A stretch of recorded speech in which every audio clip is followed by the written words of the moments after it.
우리는 이 로마서를 시작하면서 이미 복음이 무엇인가를 확인한 바 있습니다.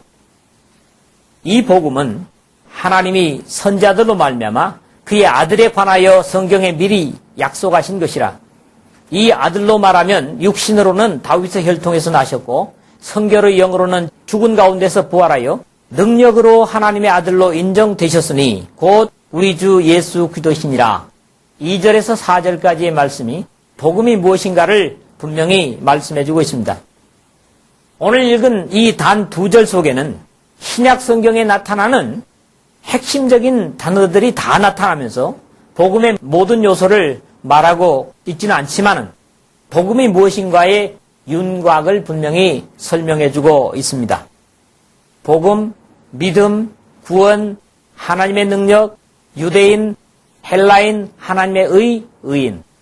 이런 것들이 결국 신약 성경을 구성하고 있는 전체적인 내용이죠.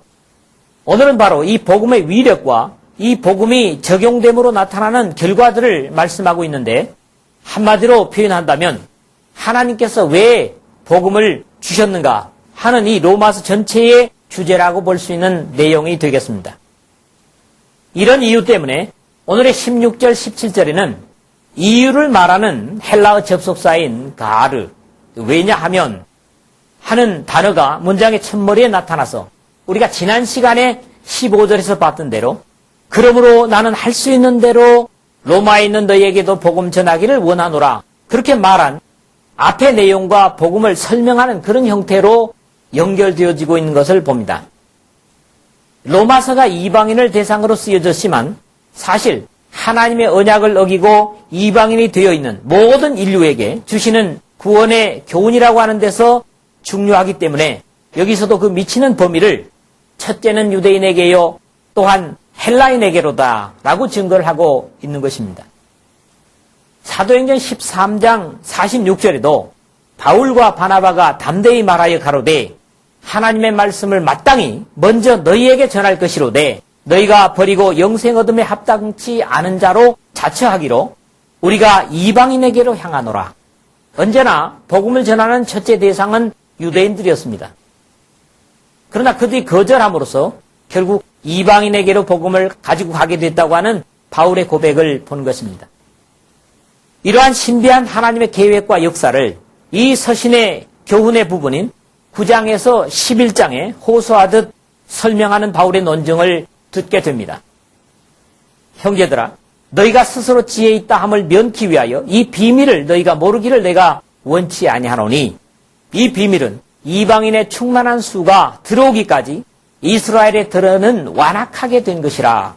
로마서 11장 25절에 이렇게 말씀하고 나서 이러한 구원 역사를 이루시는 하나님을 찬양하는 것을 연이어 보는데 바울은 이러한 하나님의 지혜에 대해서 탄복을 하면서 깊도다 하나님의 지혜와 지식에 부요하며 그 판단은 측량치 못할 것이며 그의 길은 찾지 못할 것이로다.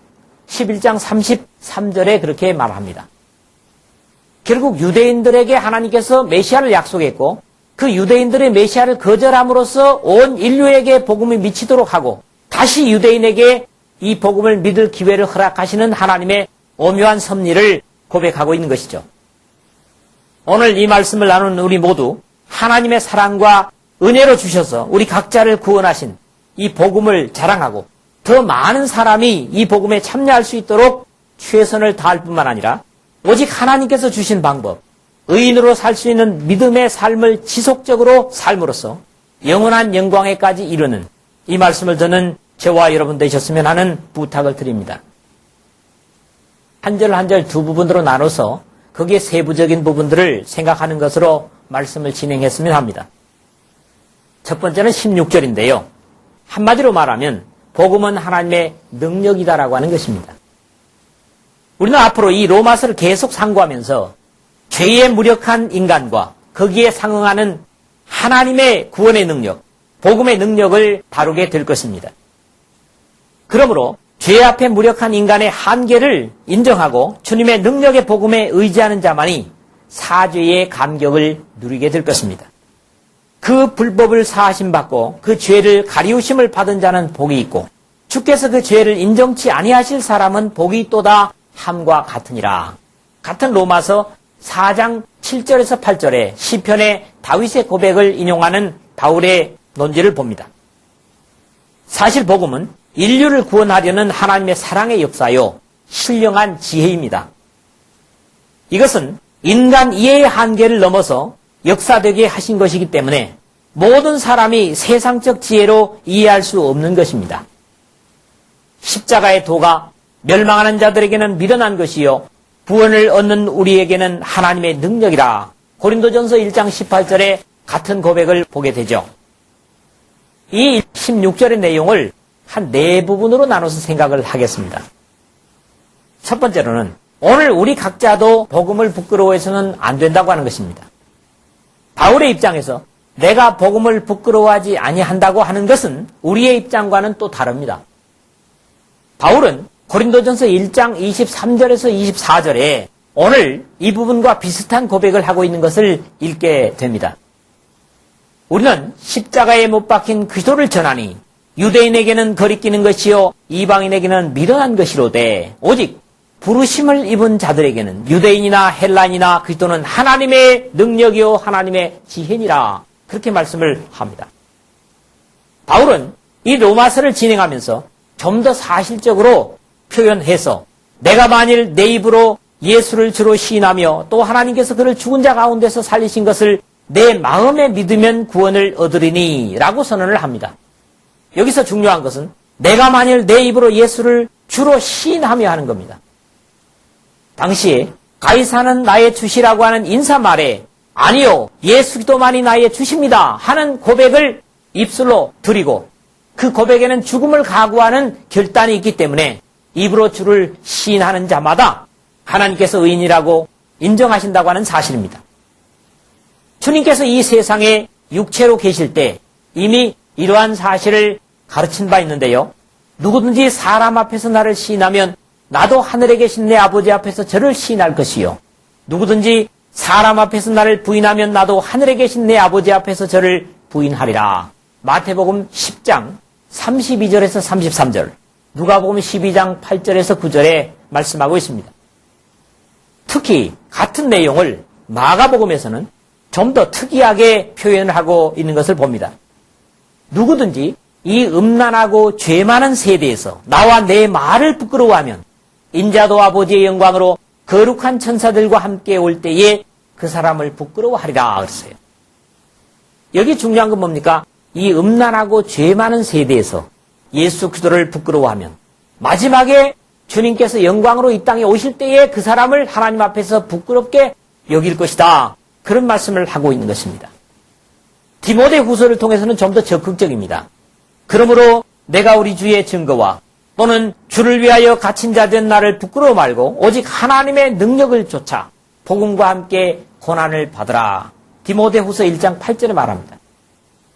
복음과 함께 고난을 받으라 적극적으로.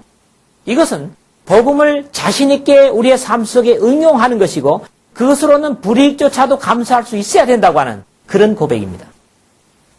지금 바울은 로마의 감옥 속에서 불이익을 당하고 있으면서 그리스도인들에게 이 부탁을 하고 있다고 하는 사실을 우리가 염두에 두어야만 합니다. 복음을 인해서 고난을 감수하고 부끄러워하지 않는 자를 주님께서 보호하신다는 약속을 조금 뒤에서 지적을 합니다. 이를 인하여 내가 또 이 고난을 받되 부끄러워하지 아니하면 나의 의뢰한 자를 내가 알고 또한 나의 의탁한 것을 그날까지 저가 능히 지키실 줄을 확신함이라. 디모데후서 1장 12절에 말씀합니다. 복음을 부끄러워하지 않는 자를 예수님께서 이 땅에 다시 오실 때까지 주님은 확실히 지키신다는 겁니다. 이것을 그리고 믿는 자만이 확신할 수 있다 그런 고백이죠. 복음을 부끄러워하지 않는다는 다른 면은 복음을 받은 자로서 사람들에게 부끄러움이 없이 살아야 한다는 뜻이기도 합니다. 오직 너희는 그리스도의 복음에 합당하게 생활하라. 이는 내가 너희를 가보나 떠나 있으나 너희가 일심으로 서서 한 뜻으로 복음의 신앙을 위하여 협력하는 것과 아무 일에든지 대적하는 자를 인하여 두려워하지 아니하는 이 일을 듣고자 함이라. 이것이 저희에게는 멸망의 빈거요 너희에게는 구원의 빈거니 이는 하나님께로부터 난 것이니라. 기도를 위하여 너희에게 은혜를 주신 것은 다만 그를 믿을 뿐 아니라 또한 그를 위하여 고난도 받게 하심이니라. 빌립보서 1장 27절에서 29절에 그렇게 말씀을 합니다. 우리는 복음으로 불리움을 받았다면 그 복음에 합당한 삶을 세상 사람들에게 나타내야 된다. 이런 당부를 하고 있는 것이고, 그것이 가르치는 지도자가 있건 없건 세상 속에서든지 교회 속에든지 그대로 행해져야 된다. 그런 당부의 말씀입니다. 오늘 나됨이 복음 때문이라는 사실을 확신하는 사람만이 나를 나되게 하신 그 복음을 자랑하고 복음과 함께 고난도 기쁘게 감당하게 될 것입니다. 이 제목에서 두 번째로는 하나님의 능력으로만 죄에 있는 인간을 구원할 수 있다고 하는 사실입니다. 이것이 바로 복음의 능력이라고 하는 바울 사도의 선언과 부합되는 의미인 것이죠. 죄인 인간은 죽었다가 깨어난다고 해도 스스로의 힘으로는 죄의 굴레를 뚫고 나올 수가 없습니다.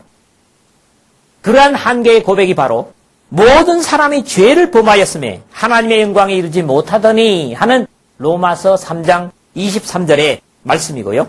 하나님께서 이것을 아셨기 때문에 사람의 힘을 넘어서는 능력을 통해서 사죄의 은총을 허락하신 것이고, 거기에 대한 장치가 죄의 싹슨 사망이요 하나님의 은사는 그리스도 예수 우리 주 안에 있는 영생이니라. 로마서 6장 23절에 절망의 부름이 거치게 되는 것을 봅니다.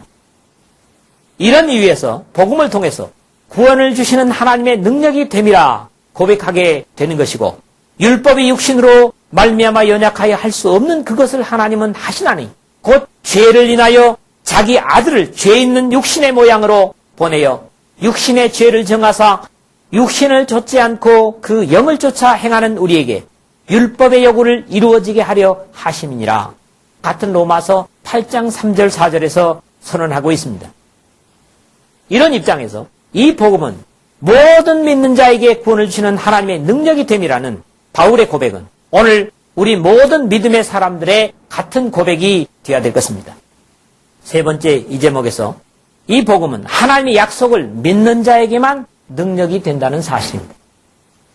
하나님께서는 사람의 힘으로 불가능하기 때문에 신적인 능력으로 이 복음을 인류에게 주시고 모든 인류가 그것을 누리기를 원하시지만 하나님 편에서 이 무조건이 사람의 것이 되기 위해서는 이것을 누리게 하는 도구가 필요했고, 그것이 바로 뭐냐? 믿음이라는 겁니다.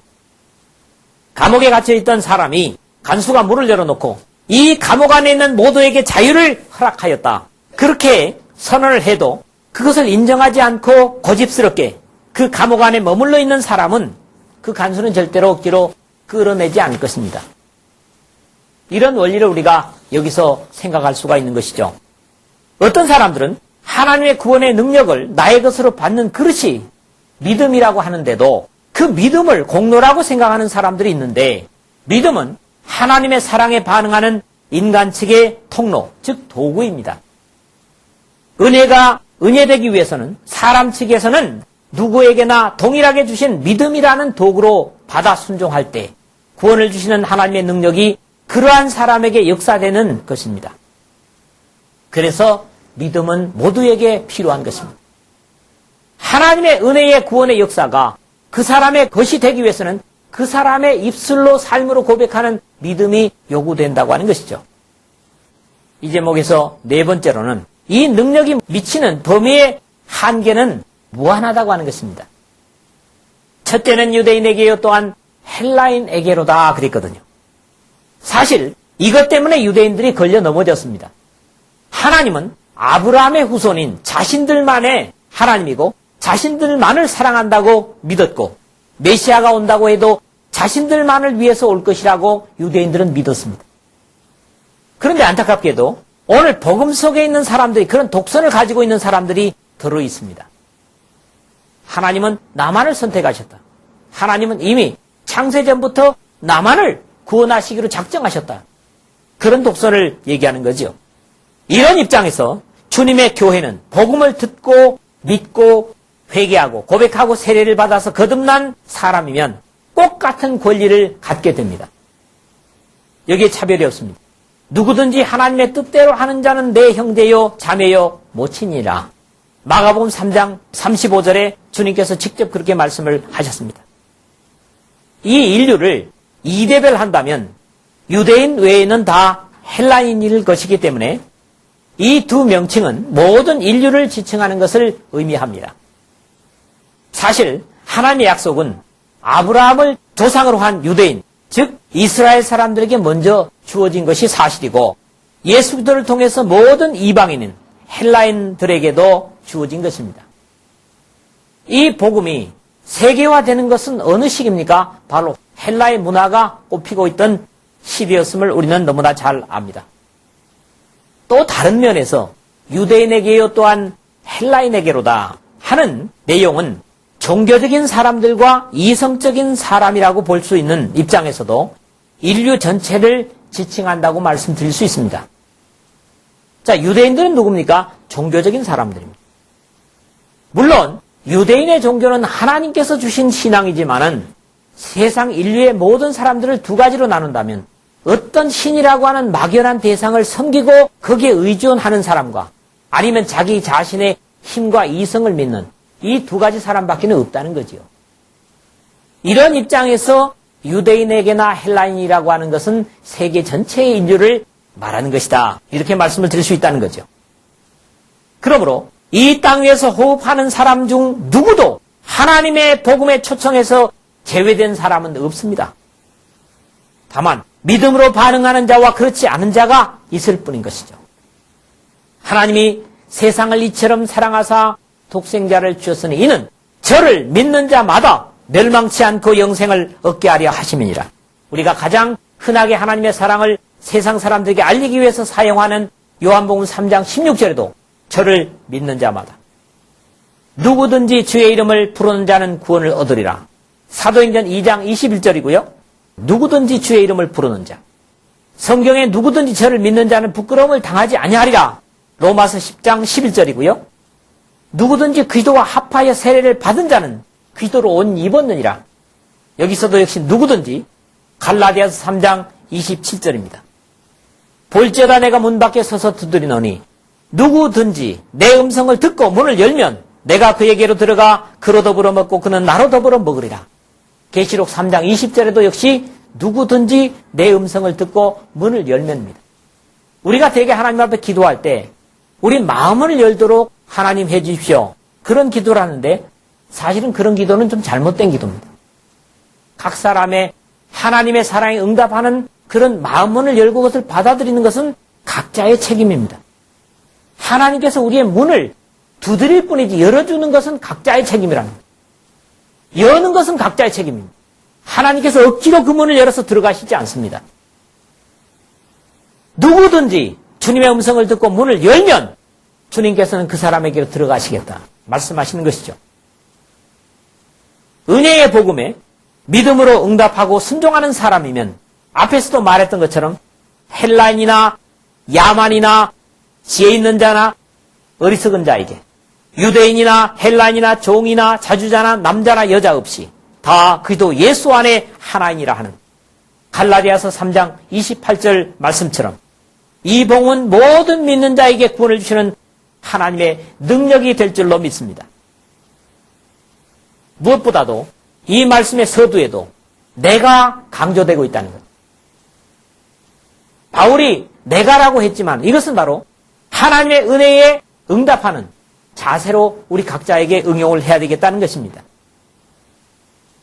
내가 복음을 부끄러워하지 아니하노니 바울 사도나 다른 사람들이 복음을 부끄러워하지 않는 것은 아직 나하고는 관련이 없습니다. 오늘 나도 같은 고백으로 살아야만 합니다. 내가 복음을 부끄러워하지 아니하노니 이 복음은 모든 믿는 자에게 구원을 주시는 하나님의 능력이 되며 첫째는 유대인에게 또한 이종배에게로다. 여기 이름에다가 각자의 이름을 넣을 필요가 있습니다.